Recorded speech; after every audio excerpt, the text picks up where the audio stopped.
अस्सलाम वालेकुम, कैसे हैं सब खैरियत से मज़े में। यार जगह देख के आप पहचान गए होंगे मैं किधर हूँ। मैं इस वक्त हूँ दुबई इंटरनेशनल एयरपोर्ट में। मैं जा रहा हूँ पाकिस्तान और बहुत एक्साइटेड हूँ इस बार जाने में, क्योंकि एक बार नन्हे मुन्ने मेहमान हैं हमारे घर में, तो मेरे साथ आते हैं, तो उनसे मिलना है। क्योंकि वो जब मैं आया था तो फिर वो 10 दिन के थे, अब माशाल्लाह बड़े हो गए हैं, तो 3.5-4 महीने के होने वाले हैं तो माशाल्लाह से कि इसकी नई नई शरारतें हैं वो देखने जा रहा हूँ। आज अभी थोड़ा एक्टिव हो गया था आते हुए, क्योंकि मुझे बेस्ट परफॉर्मेंस में वो मिला था इस ऑफिस की तरफ से, क्या नाम है, JBL होम थिएटर। तो अभी मैं वो लेके आ रहा था, तो फिर ये स्टाफ ने बोला था कि सर आप इसका पे कर दें। मैंने ठीक है, वैसे इसके चार्जेस थोड़े ज़्यादा बन रहे थे, तो जैसे कि मेरे वाले साहब यही में थे, तो फिर मैं रेफरेंस वगैरह दिया, तो फिर उसके बाद उन्होंने कहा कि चलें आप कम दे दें। लेकिन उन्होंने चार्जेस तो कम करा दिए, लेकिन अपना भी एक काम करा दिया। वो मैं आपको दिखाता हूँ उन्होंने अपना काम क्या पकड़ा है। जब आपके ताल्लुकात होते हैं कुछ होते हैं, तो फिर आपको दूसरों के काम भी करने पड़ते हैं। और इसी तरह हम इस वक्त क्या कहते हैं पे ये हेड ऑफिस का लेटर लेके जा रहे हैं, तो ये चीज़ है। तो ये चीज़ें भी देखें, पाकिस्तान जा रहे हैं तो काफ़ी सारी चीज़ें करने को हैं उधर, और कुछ चीज़ें लाइनअप पर भी हैं। बाकी देखिए क्या होता है आगे, अल्लाह मालिक है। और काफ़ी अर्से के बाद ब्लॉग बना, और ये भी मैं जिस दिन के जा रहा हूँ वहाँ पर तो डेली ब्लॉग इंशाल्लाह आएगा, क्योंकि हम छोटे साहब के साथ अपने मसरूफ़ होंगे और उनके साथ जो उनकी एक्टिविटीज़। उससे ऊपर एक हमारे साहब हैं बुरहान साहब, वो मेरे भतीजे हैं, हमारे घर के साहबजादे हैं, तो उनकी भी मस्तियाँ आजकल बढ़ती जा रही हैं घर में। घर वाले बता रहे हैं भाई बहुत मस्तियाँ कर रहे हैं। और जो सबसे बड़े साहबजादे हैं हमारे नाफिस साहब, उन्होंने ले लिया एक बकरा, तो दाएँ की याद में उन्होंने एक बकरा ले लिया। अब देखें क्या होता है। और आज की थोड़ी फ़्लाइट जो है वो है थोड़ी शाम से आ गया हूँ, अंधेरा थोड़ा देर से होने लगा है, तो क्या कहते हैं 8:30 बजे की फ़्लाइट है मेरी। अभी टाइम हो रहा है 7 बजे ने अभी, तो थोड़ा सा टाइम है, 1.5 घंटा है अभी। जहाज़ अभी तक आया नहीं है, गेट पता नहीं है, तो देखते हैं जी कराची का मौसम कैसा है कैसा नहीं। यहाँ पर रह के तो AC में थोड़ी सी आदत ख़राब हो गई, और बाल भी ख़त्म हो गए, वजह उसकी गर्म पानी से नहाना पड़ता है।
जी, तो मगरिब का वक्त हो चुका है, मगरिब की अज़ान भी हो चुकी है, अभी नमाज़ पढ़ने जाते हैं। और अभी गेट देखने रुके थे ज़रा, गेट कभी पता नहीं चला। गेट कह रहे हैं कि 7:30 बजे तक बताएंगे कौन सा गेट है, क्योंकि अभी हमारा W11 का PI आया नहीं है माशाल्लाह।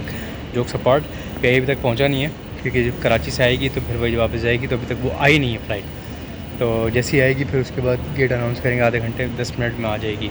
तो जब तक जहाज़ आएगा तो हम नमाज़ पढ़ लेते हैं। नमाज़ पढ़ने के बाद आपको बताते हैं कि जी कितनी देर और लगेगी। तो सबसे बड़ा मसला इसका है जो इन्होंने मेरे ऊपर दिए हैं कि जाके आप पायलट को दे दीजिएगा। मैंने बोला ठीक है जी दे देंगे। यही होता है ना कि जब आपके वालिद साहब PI में होते हैं तो आपको भी करना पड़ता है काम, तो ये चीज़ है। तो यार मैंने नमाज़ पढ़ ली, अभी गेट लग गया हमारा D18, पहले W18 था, इस पर D18 लगा है। तो बहरहाल तो अभी चाइना की अनाउंसमेंट हुई थी, जैसे ही चाइना की बोर्डिंग ख़त्म होगी फिर हमारी बोर्डिंग स्टार्ट हो जाएगी।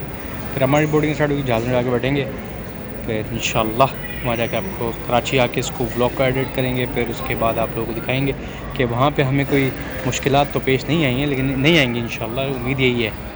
तो हम अब अपने जहाज़ की तरफ रवाना है। तो जहाज़ थोड़ा सा डिले, आधा घंटा, क्योंकि वो मुझे ढूंढ रहे थे और मैं उन जहाज़ की वजह से डिले हो गया भाई, क्योंकि वो लोग मुझे ढूंढ रहे थे और मैं बैठा था कहीं और पे। और क्या कहते हैं, वो डॉक्यूमेंट के बगैर जहाज़ रिलीज़ नहीं होना था। जैसे उन्होंने बोर्डिंग खोली, मैं पहला बंदा था, ठीक है, बाई फेस को मुझे जानते नहीं थे, इस वजह से देर होगी मेरी वजह से। जब उन्होंने मेरा नाम कॉल किया कि जी आइए, फिर उसके बाद मैं पहुंचा वहाँ पे, फिर मैं लोगों को डॉक्यूमेंट्स दिए, तो फिर उसके बाद से वो इन लोगों ने बोर्डिंग स्टार्ट की।